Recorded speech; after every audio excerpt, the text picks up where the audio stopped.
சின்ன வயசுல எனக்கு ரொம்ப பிடிச்ச ஒரு விஷயம் பின்னாட்கள்ல லைஃப்ல ஒரு பெரிய லெசனா மாறிடுச்சு. இப்போவும் நான் அதை ஃபாலோ பண்ணிட்டு இருக்கேன். Hi, I am Chandru. இது என்னோட பாயிண்ட் ஆஃப் வியூ.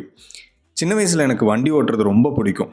எங்கள் மாமா டிராக்டர் ஓட்டும்போது அது பக்கத்தில் உட்காந்து அதை பார்த்து ரசிச்சுக்கிட்டே இருப்பேன். அந்த வெயிலில் கூட அது எனக்கு ரொம்ப அழகாக தான் தெரியும். கொஞ்ச நாளைக்கு அப்புறம் நானே ஓட்ட கற்றுக்கிட்டேன். முதல்ல அது ரொம்ப ஃபன்னாக இருந்துச்சு. ஜாலி டிரைவ் பண்ணுற மாதிரி ஃபீலிங் மட்டும்தான் இருந்துச்சு. ஆனால் கொஞ்ச நாள் கழிச்சதுக்கு அப்புறம் தான் புரிஞ்சுது அது ஒரு பெரிய லைஃப் லெசன் அப்படின்னு. ரோட்டில் நமக்கு தெரிஞ்சவங்க வருவாங்க, தெரியாதவங்க வருவாங்க. எல்லோரும் கரெக்டாக தான் வருவாங்கன்னு நம்ம சொல்ல முடியாது. சில நேரம் தப்பு நம்ம மேலேயும் இருக்கும், அடுத்தவங்க மேலேயும் இருக்கும். அதுக்காக எல்லா இடத்துலையும் நின்று கத்தி சண்டை போடணும்னு அவசியம் இல்லை. எல்லாருக்கிட்டேயும் எக்ஸ்ப்ளனேஷன் கொடுக்கணும்னு அவசியம் இல்லை. யார் எப்படி வந்தாலும் நம்ம பொறுப்போடு இருக்கணும், நம்ம பாதையை சேஃபாக கண்டினியூ பண்ணணும். இதையே தான் நான் லைஃப்பில் அப்ளை பண்ணியிருக்கேன். எல்லா விஷயத்துக்கும் ரியாக்ட் பண்ண வேண்டியதில்லை, எல்லாருக்கும் ப்ரூஃப் பண்ண வேண்டியதும் இல்லை. நம்ம கண்ட்ரோலாக இருக்கிறத கரெக்டாக ஹேண்டில் பண்ணால் மட்டும் போதும்.